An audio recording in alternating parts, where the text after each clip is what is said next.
Hi, it's Charlize. So now we will be discussing some other factors that affect decision making. People determine value by comparing and contrasting one thing to another. Because people determine value by comparing things, the value of a particular item can seem very different in various situations depending on what they're comparing it to. Let's look at an example. Rose is buying a camera online and needs a case to go with it. In which of these circumstances is she likely to buy a more expensive case?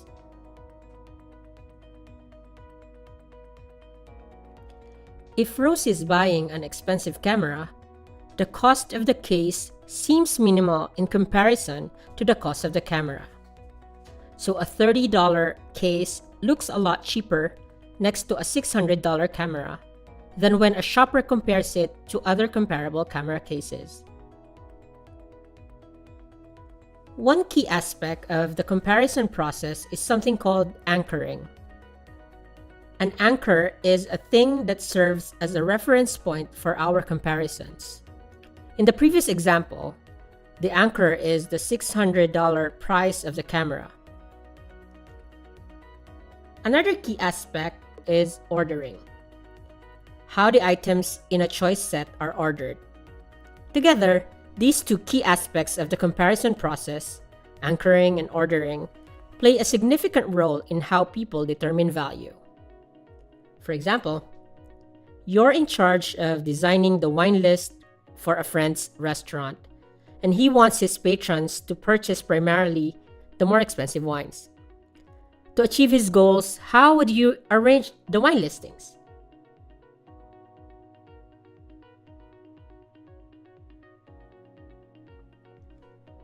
Because people read from the top of the page down, they encounter the most expensive wines first. So these set the anchor against which people compare all other wines. All wines in the list beyond the most expensive ones would appear to be a much better value.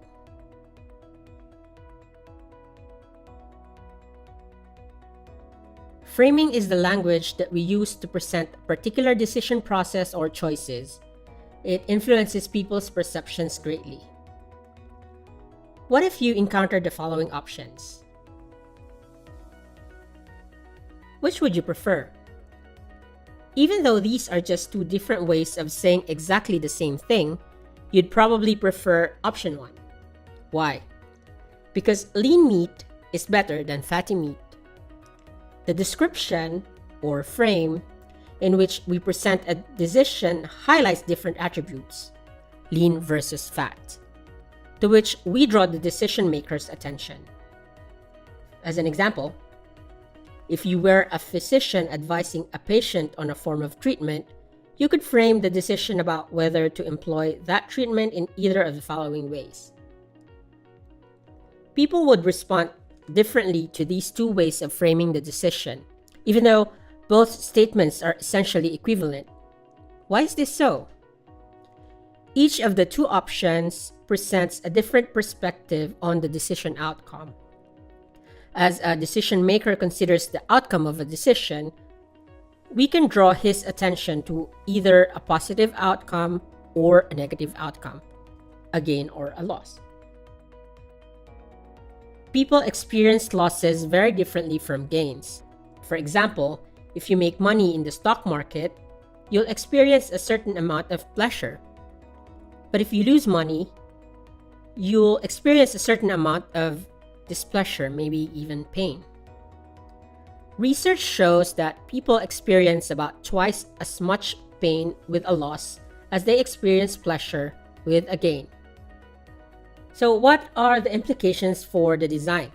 The design implications of anchoring and ordering are huge, but your anchor points must be realistic for your target audience. Therefore, to use the concepts of anchoring and ordering effectively, you need to know your audience. And from a design perspective, framing influences decisions in 3 ways. How the question is asked, how the options are described, for example, their attributes, and the number of options available.